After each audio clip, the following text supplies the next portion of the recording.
Hello everyone, welcome to study class 8। इस video में हम साइंस चैप्टर 2 की back exercise and question answers cover कर लेंगे। फर्स्ट क्वेश्चन है filling the blanks. A part है micro organisms can be seen with the help of a dash. जो micro organisms होते हैं हम उन्हें किसकी मदद से देख सकते हैं? माइक्रो ऑर्गेनिजम्स को हम माइक्रोस्कोप की हेल्प से देख सकते हैं।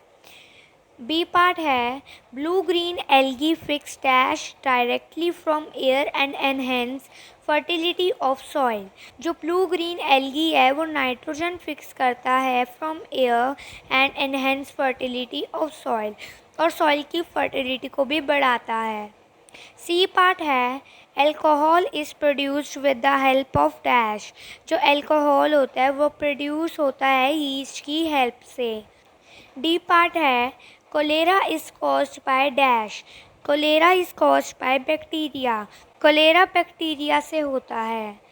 सेकंड क्वेश्चन है tick the correct answer. A part है yeast is used in the production of. जो यीस्ट होता है वो एल्कोहल के प्रोडक्शन में यूज़ होता है। बी पार्ट है the following is an antibiotic. इसमें से कौन सा एंटीबायोटिक है? तो इसमें से स्ट्रेप्टोमाइसिन एक एंटीबायोटिक है। Streptomycin is an antibiotic. C part है carrier of malaria causing protozoa is female anopheles mosquito.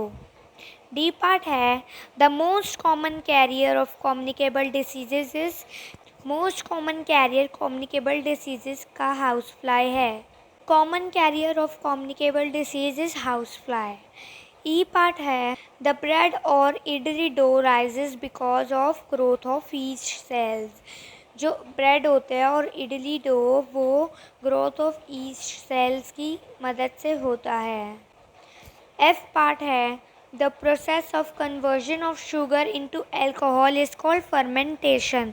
जो प्रोसेस होता है कन्वर्जन का शुगर इनटू एल्कोहल उसे हम फर्मेंटेशन कहते हैं। थर्ड क्वेश्चन है मैच द फॉलोइंग। तो जो बैक्टीरिया है वो कोलेरा कॉज करता है। रिजोबियम फिक्स करता है नाइट्रोजन एयर में। लैक्टोबैसिलस सेटिंग ऑफ कर्ड में हेल्प करता है। यीस्ट बेकिंग ऑफ ब्रेड में हेल्प करता है। प्रोटोजोआ मलेरिया कॉज करता है। Virus causing AIDS. Question number 4 है can micro organisms be seen with the naked eye? If not how can they be seen? क्या हम माइक्रो ऑर्गेनिजम्स को अपनी नेक्ड आई से देख सकते हैं? अगर नहीं तो हम उन्हें कैसे देख सकते हैं? माइक्रो ऑर्गेनिजम्स और माइक्रोब्स बहुत स्मॉल होते हैं, हम उन्हें अपनी आई से नहीं देख सकते। एग्जाम्पल है माइक्रोस्कोप का, जैसे कि फंगी ब्रेड पे ग्रो होता है। फंगी एक मैग्नीफाइंग ग्लास से दिख सकता है, हम उसे मैग्नीफाइंग ग्लास से देख सकते हैं। और जो दूसरे माइक्रो ऑर्गेनिजम्स हैं वो माइक्रोस्कोप की हेल्प से नहीं देख सकते। नेक्स्ट क्वेश्चन है what are the major groups of micro organisms? Micro organisms के कितने ग्रुप्स हैं? Micro organisms are basically divided into 5 major groups. Micro organisms के 5 ग्रुप्स हैं bacteria, fungi, algae, protozoa and virus. Next question है name the micro organisms which can fix atmospheric nitrogen in the soil.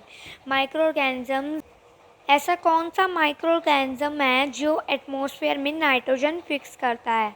So that is रिजोबियम।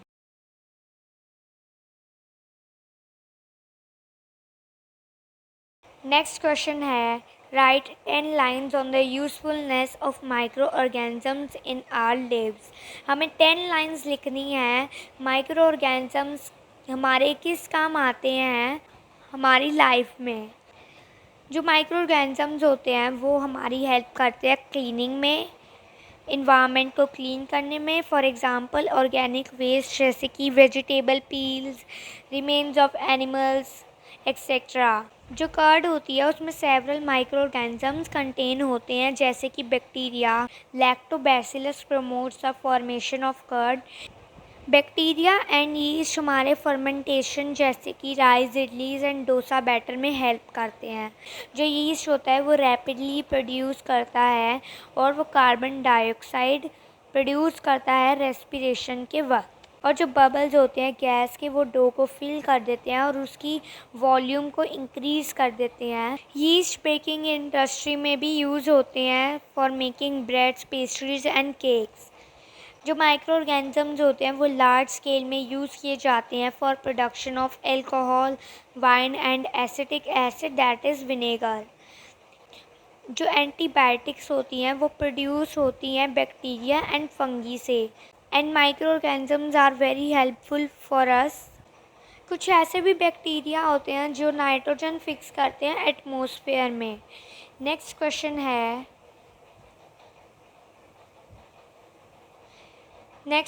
है right a short paragraph on the harmful effects of micro organisms. तो हमें इसमें paragraph लिखना है harmful effects of micro organisms के ऊपर। जो micro organisms होते हैं वो हमें कैसे नुकसान पहुंचाते हैं। तो micro organisms cause diseases, plants में डिसीज़ कॉज करते हैं, एनिमल्स में, इवन ह्यूमंस ऑल्सो। एग्जाम्पल है cholera in humans is caused by bacteria.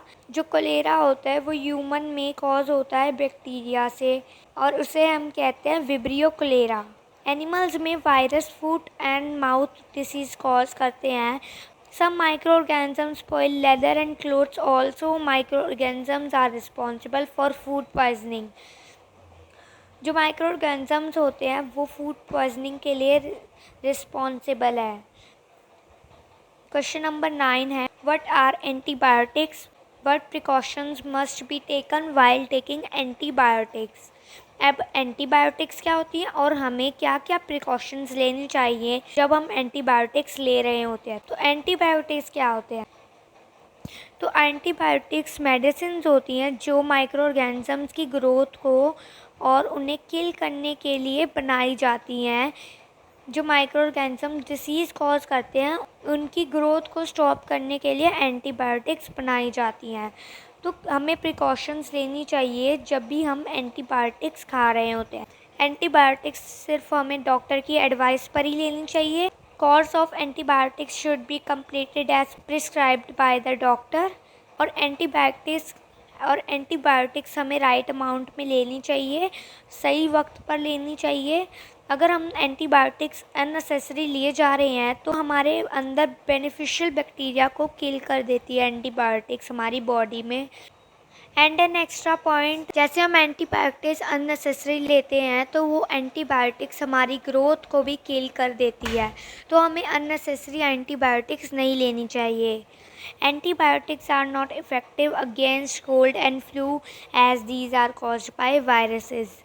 तो इस वीडियो में हमने चैप्टर 2 के exercise question answers and back exercise cover कर ली है।